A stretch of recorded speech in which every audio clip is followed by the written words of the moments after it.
Nasa tanggapan ng Commission on Election ang government contractor na si Lawrence Lupiano. Inibisigan si Lupiano matapos niyang amining nagbigay siya ng 3 milyong pisong proposisyon para sa kampanya ni Senator Francis Escudero. At dumalo si Lupiano ng kanyang pagdinig nitong Miyerkules kasama ang kanyang abogado para magharap ng mga dokumento at magpaliwanag tungkol sa kanyang sinuwalan. Dagdag pa ng komisyon, inibisigan din ang sinasawang dito sa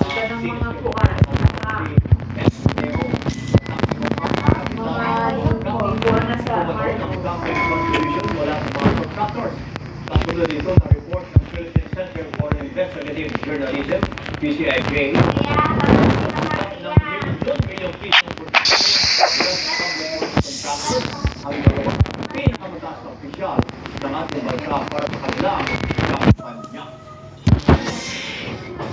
Pumili naman ang pamanhin kay House Deputy Speaker Janice Garin, Committee for District Representative Kiko Barbosa, kailan sa kanyang itiniro na sesyon sa Pulao para sa pagpalang 2026 National Budget.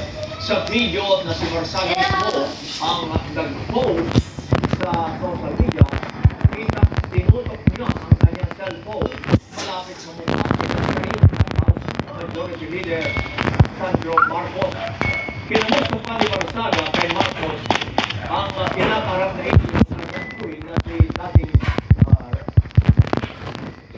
Martin Romualdez na hindi siya sagutin ni Sandro Marcos. Sinabi ni Marsaga na ayaw sumagot at natatakot ni Sandro Marcos.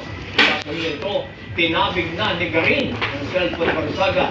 William naman ni Garin na hindi siya nagalit matapos isulat ni Marsaga sa kanyang video na nagalit si Marcos ng Garin sa kanyang ginawang kanunan. Nag-post plus ng message si Marsaga at nanawagan kay Representative Marcos na huwag nang magalit sa kanya.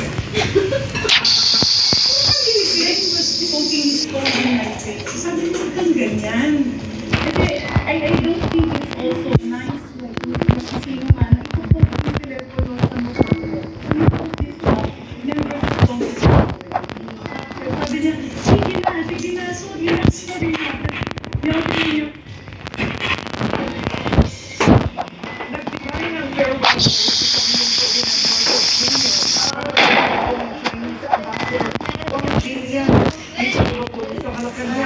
binigyan pa sa salamat at pag-inusipan sa kanyang anong na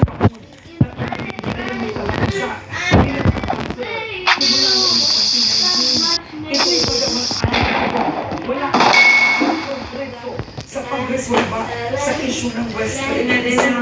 Samantala, naging controversial ipon at isa naging implemento patungkol sa issue. Nagdeklara rin ang ambassador bilang persona John Braga sa kalayaan ng Palawan noong Agosto 2023 pagkatapos ito ay nangyari ang Philippines